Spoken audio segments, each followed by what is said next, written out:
आज की क्लास में जो है सूचना एवं संप्रेषण तकनीकी का क्षेत्र विस्तार यानी कि जितनी भी कम्युनिकेशन के लिए जितनी भी टेक्निक्स का प्रयोग किया जाता है सूचनाएं देने के लिए, उसका क्षेत्र में विस्तार किस तरह का है या किस तरह से हम उसका यूज कर सकते हैं। तो देखो, वर्तमान में मानव श्रम जो है, शक्ति जो है वो मतलब काम के अंदर क्या है, कमी हो गई है। जैसे क्या है कि लोग क्या है कि मतलब मेहनत नहीं करना चाहते हैं, फिजिकल मेहनत जो है वो बहुत ही कम हो गई है, टाइम भी कम है लोगों के पास। तो उसके लिए क्या है, टेक्निक्स का यूज किया जाता है ताकि जो है समय जो है वो हमें कम लगे और श्रम यानी मेहनत भी जो है वो कम लगे। तो वो शिक्षा समाज के विकास की एक तरह की प्रक्रिया बन गई है कि आजकल हम हर एक चीज के अंदर क्या कर रहे हैं, टेक्निक्स का प्रयोग कर रहे हैं। तो शिक्षण अधिगम प्रक्रिया में यानी कि शिक्षण की क्रिया के अंदर या सीखने की प्रक्रिया में इसका किस तरह से विस्तार है। तो सबसे पहले है श्रव्य दृश्य सामग्री का चुनाव, उत्पादन और उपयोग। श्रव्य दृश्य सामग्री के माध्यम से विद्यार्थी को विशेष लाभ होता है। विद्यार्थी मोबाइल कंप्यूटर में श्रव्य सामग्री को सुरक्षित रखते हैं। ये हम सबको पता है कि ना भी जो भी हमें पढ़ाया जाता है वो हम क्या कर सकते हैं, मोबाइल में या कंप्यूटर में क्या कर सकते हैं, उसको वीडियो या ऑडियो या दोनों के रूप में जो है उसको सुरक्षित रख सकते हैं, सेफ रख सकते हैं, और उसके बाद हम कभी भी उसको फिर से सुन सकते हैं या उसको पढ़ सकते हैं। फिर ज्ञानेंद्रियों का प्रशिक्षण। मनोवैज्ञानिक अध्ययनों के आधार पर तो क्या है, मानव जो है 80% ज्ञान जो है दृश्य यानी कि देख कर, विजुअल पावर जो होती है, 15% ज्ञान जो है श्रव्य यानी कि सुनकर, और बाकी का 5% ज्ञान जो है अन्य 3 ज्ञानेंद्रियों से ग्रहण करता है। हम सबको पता है कि विजुअल पावर जो होती है सबसे अच्छी होती है, देख कर जितनी चीज याद रहती है ना उतनी सुनकर या किसी अन्य ज्ञानेंद्रियों से ग्रहण कर नहीं रहती है। 15% सुनकर, ठीक है, अगर आपने पहले से देख कर ज्ञान प्राप्त किया और उसके बाद अगर आप उसे सुनते हो तो वो और ज्यादा इफेक्टिव हो जाता है। ठीक है, लेकिन सिर्फ अगर आप सुनते हो तो सिर्फ 15% ज्ञान मिलता है आपको। 5% ज्ञान जो अन्य ज्ञान इंद्रियां, जैसे स्वाद की ज्ञान इंद्रियां है, ठीक है, या स्पेलिंग की है, तो वो सब क्या होती है, सिर्फ 5% ही होती है, उनके द्वारा हमें ज्ञान 5% ही मिलता है। फिर है पृष्ठ पोषण में सहायक, फीडबैक देने में सहायक होता है। कंप्यूटर के थ्रू या मोबाइल के थ्रू जो है हम अपनी क्रिटिसिज्म जो होता है उसको एक जगह से दूसरी जगह तक पहुंचा सकते हैं। जैसे फोन पर ही हम क्या कर लेते हैं, माइक्रो टीचिंग लेते हैं। ठीक है, सामने वाले को पढ़ाता हुआ देख कर या उसका जैसे इंटरव्यू ले लेते हैं। इंटरव्यू लेने के बाद उसको फीडबैक दिया जाता है ना कि आपने ऐसा इंटरव्यू दिया है, तो वो भी हम कंप्यूटर के थ्रू या कॉन्फ्रेंसिंग कॉल होती है तो उसके थ्रू दे सकते हैं। तो उसके अंदर भी टेक्निक सहायक है। नेक्स्ट है प्रस्तुतिकरण। किसी भी तरह की प्रेजेंटेशन है, प्रेजेंटेशन देने के लिए तो कंप्यूटर सबसे अच्छी मानी जाती है कि कंप्यूटर के द्वारा जो प्रेजेंटेशन दी जाएगी वो बहुत अच्छे से दी जाती है। उसके अंदर आप शब्दों का है, लेखों का प्रस्तुतिकरण है। शब्दों को अपन कितनी तरह से लिख सकते हैं कंप्यूटर के अंदर, ठीक है, अलग अलग टाइप्स में लिख सकते हैं, अलग अलग लैंग्वेज में लिख सकते हैं। तो उसके अंदर क्या है, लेखों का प्रस्तुतिकरण है, यानी कि प्रेजेंटेशन है। एनिमेशन, अलग अलग तरह की एनिमेशन बनाकर अपन उसको प्रेजेंट कर सकते हैं। डायग्राम के द्वारा प्रेजेंटेशन कर सकते हैं। इसके अलावा ऑडियो प्रेजेंटेशन कर सकते हैं, वीडियो प्रेजेंटेशन कर सकते हैं। ये सारी की सारी किसके द्वारा होगी, कंप्यूटर टेक्निक्स के द्वारा होगी। तो प्रस्तुतिकरण तो इसमें बहुत ही इंपॉर्टेंट है। फिर नेक्स्ट है शिक्षण प्रशिक्षण। इसमें शिक्षण अभ्यास, जितने भी शिक्षण के अभ्यास के लिए प्रतिमान की रचना, मॉडल्स वगैरह अगर आपको दे दिए जाए बनाने के लिए, तो आप सबसे पहले क्या करते हो, गूगल खोलते हो, कंप्यूटर का प्रयोग करते हो ना, कि उसमें हमें शायद जो है वो इस सब्जेक्ट से रिलेटेड मॉडल जो है बहुत अच्छे मिल जाए ताकि हमें समझने में हेल्प हो या समझाने में हेल्प हो। तो अपन प्रतिमान यानी कि मॉडल्स की रचना कर सकते हैं। सूक्ष्म शिक्षण है, अनुकरणीय शिक्षण है। अनुकरणीय कल की जो टेस्ट सीरीज थी उसके अंदर भी आया था, अनुकरणीय मतलब अनुकरण करना, किसी को देख कर सीखना, नकल कर कर सीखना। तो आप क्या करते हो, यूट्यूब पे देखते हो, यूट्यूब पे देखने के बाद है तो कंप्यूटर से ही जुड़ा हुआ सब कुछ, कभी यूट्यूब से देखा आपने, सेम टू सेम जो है उसकी नकल करके जो है आपने कोई ना कोई मॉडल बनाया या कुछ भी किया जो शिक्षण प्रणाली के अंदर आपने उस चीज का प्रयोग किया। फिर नेक्स्ट है शिक्षण अधिगम प्रक्रिया का विश्लेषण। किसी भी चीज को विश्लेषण यानी कि एक्सप्लेन करने के लिए भी हम कंप्यूटर का प्रयोग कर सकते हैं। फिर है प्रणाली उपागम का उपयोग। ये सब आपके कंप्यूटर से जुड़ी हुई लाइनें हैं, तो इतनी समझने में प्रॉब्लम तो नहीं आनी चाहिए, बहुत आराम से ये चीजें समझ में आ जाएंगी। शिक्षा के क्षेत्र में उप प्रणालियों जैसे कक्षा में, कक्षा के बाहर, लेकिन विद्यालय के वातावरण में ही प्रयुक्त होती है। जैसे ऑनलाइन क्लासेस है, ठीक है, कक्षा के बाहर भी है, कुछ बच्चे कक्षा के अंदर भी बैठे हैं, कुछ जो है वो बाहर बैठे हैं, ठीक है, यानी अपने अपने घरों में बैठे, लेकिन फिर भी क्या हो रही है, ऑनलाइन क्लास लग रही है, जैसे आज हम लगा रहे हैं। इन प्रणालियों के तत्वों तथा उनकी कार्य पद्धति के अध्ययन में सूचना एवं संप्रेषण तकनीक की महत्वपूर्ण भूमिका होती है। शैक्षिक लक्ष्य या उद्देश्यों का निर्धारण। हम जो हमारे लक्ष्य है या उद्देश्य है उनका निर्धारण भी हम इसी के माध्यम से करते हैं। आज हमें जो भी इंफॉर्मेशन मिलती है वो इसी के द्वारा मिलती है, इंटरनेट के थ्रू मिलती है। कि आपके जो ये वाला फॉर्म निकले हुए हैं, आपको ये जैसे वैकेंसी निकली हुई है, तो वो सारे के सारे आपके लक्ष्य से रिलेटेड ही तो होते हैं कि आज मेरे लक्ष्य से रिलेटेड जो आज वैकेंसी निकली है तो मुझे इसका फॉर्म भरना है। उसके बाद आप अपने लक्ष्य या उद्देश्य जो होते हैं निर्धारित करते हो, उसमें भी इसी का प्रयोग किया जाता है। सामान्य व्यवस्था है, ठीक है, नॉर्मल मैनेजमेंट वगैरह होता है, वो भी आप कंप्यूटर के थ्रू करते हैं। जैसे टाइम टेबल का बनाना है या कहीं जाने का शेड्यूल बनाना है, तो वो सब भी आजकल कौन करता है, इसी में ही करते हैं, फोन में या कंप्यूटर के थ्रू ये सब कुछ होता है। परीक्षण है और अनुदेशन में उपयोग है। परीक्षण के अंदर, परीक्षा के अंदर भी उपयोग किया होता है, अनुदेशन के अंदर भी किया जाता है। शिक्षण अधिगम प्रक्रिया के लिए व्यू रचनाओं की युक्तियों, व्यू रचना होती है मतलब पहले से रचना बनाकर रखना, पहले से योजना बनाई जाती है ना, तो आप क्या करते हो, पहले से ही योजना बनाकर रखते हो। मान लो किसी का बर्थडे भी आ रहा है, तो आप क्या करते हो, पहले से उसकी अलार्म लगा के रखते हो ताकि मुझे उस दिन जो है याद आ जाए। वो आप किस में करोगे, वो टेक्निक्स के द्वारा होता है, कंप्यूटर के थ्रू होगा ना। ये तो नहीं कि आप लिख कर रखोगे और वो अलार्म बज गया, ऐसा तो नहीं होता। उसके लिए आपको टेक्निक्स का प्रयोग करना पड़ता है।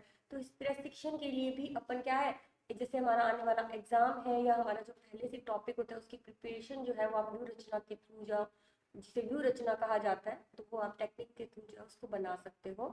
सूचना एवं संप्रेषण तकनीकी शिक्षण प्रतिमान का ज्ञान, विभिन्न विधियों प्रविधियों का ज्ञान, इन सब चीज़ों का भी तो ज्ञान मिल जाता है ना।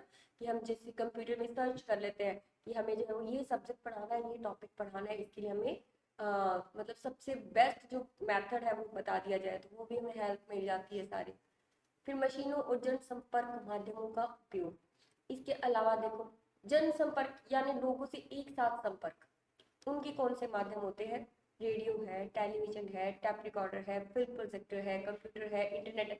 इसके थ्रू हम क्या करते हैं, बाकी पूरी जनता से जो है हम कम्युनिकेशन कर सकते हैं। कम्युनिकेशन भी देखो दो तीन तरह के होते हैं। एक होता है जैसे वन वे होता है, वन वे के अंदर क्या है, सिर्फ सामने वाला बोल रहा है, हम सिर्फ सुन सकते हैं, ठीक है। टू वे होते हैं जिसमें हम सामने सामने से वाद विवाद कर सकते हैं। जैसे टेलीविजन है, रेडियो है, इसके अंदर हम कुछ नहीं कह सकते, हमें सिर्फ वहां से इंफॉर्मेशन मिल रही है, ठीक है। लेकिन कंप्यूटर का प्रयोग कर रहे हो या इंटरनेट का प्रयोग कर रहे हो, तो आप क्या कर सकते हो, टू वे भी हो सकता है, आप सामने वाले को कुछ भी कह भी सकते हो।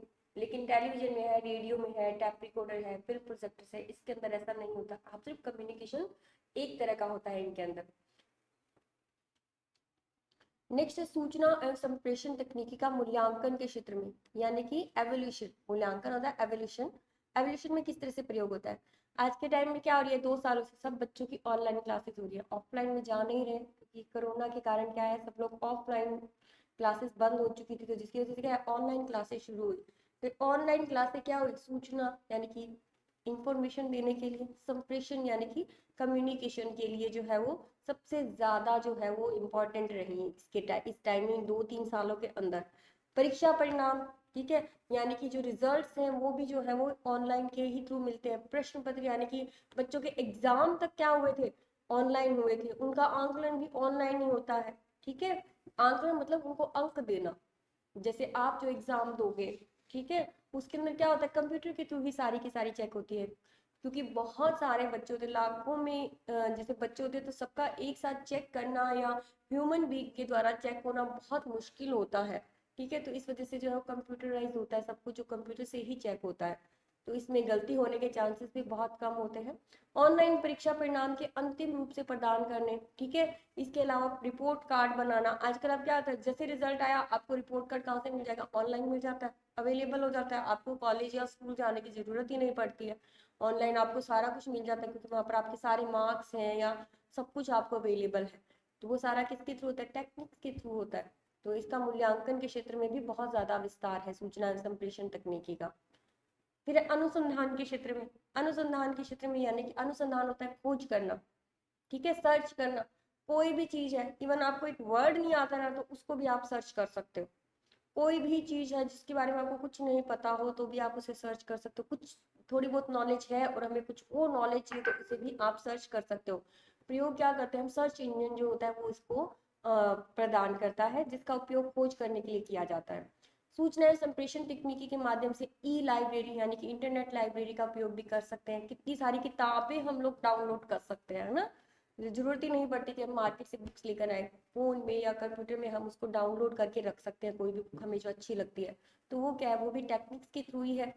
अनुसंधान में वृद्धि तथा प्रभावशाली बनाता है। इंटरनेट का प्रयोग से क्या है, अध्ययन से संबंधित नवीन सूचनाएं यानी कि जो भी नई नई सूचनाएं होती हैं वो भी हम इसके थ्रू प्राप्त कर सकते हैं।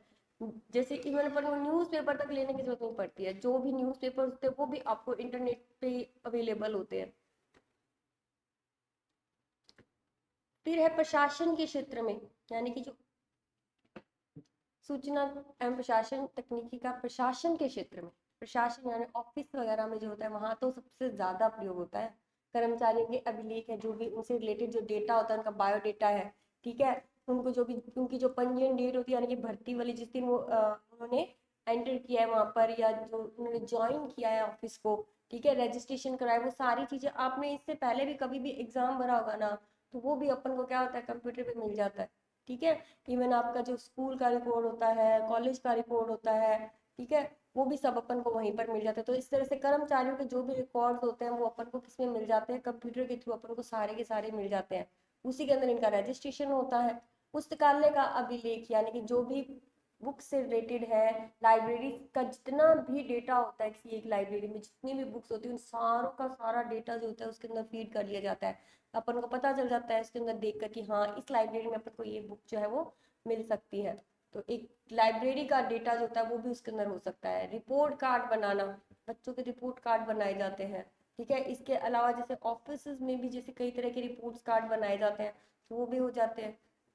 फिर उसके बाद है द्रवित लेखों में सूचना, यानी कि फाइनेंशियली वित्त एवं लेखों में सूचना, फाइनेंशियली जो भी होता है, जैसे किसी की सैलरी बनानी है या जो भी है, ठीक है, सैलरी से संबंधित जो भी होता है वो सारी की सारी सूचना जो होती है इसी के अंदर मिलती है। और संप्रेषण तकनीकी का भी प्रयोग किया जाता है।